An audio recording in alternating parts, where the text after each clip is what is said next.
সকলকে জানাই জয় জগন্নাথ। সকলের রথযাত্রা আশা করছি খুব খুব ভালো কাটছে। আমি চলে এসেছিলাম রথের আগের দিন দীঘা। চলো তোমাদের সাথে শেয়ার করি রথের আগের দিন দীঘাকে কেমন লাগছে। ওল্ড দীঘা থেকে নিউ দীঘা যাচ্ছি এখন, একদম মন্দিরের কাছে। আর রাস্তার দুই ধারে দেখতেই পাচ্ছ ব্যারিকেড দিয়ে জায়গা করে দেওয়া হয়েছে রথযাত্রা দেখার জন্য মানুষের।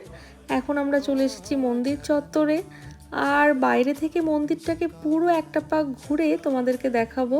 আজকের ওয়েদারটা এত সুন্দর, আকাশটা ভীষণ সুন্দর লাগছে, আর চারিদিক থেকে মন্দিরটা দেখতে অসাধারণ লাগছে। প্রচুর প্রচুর মানুষজন এসেছে এই রথযাত্রা উপলক্ষে।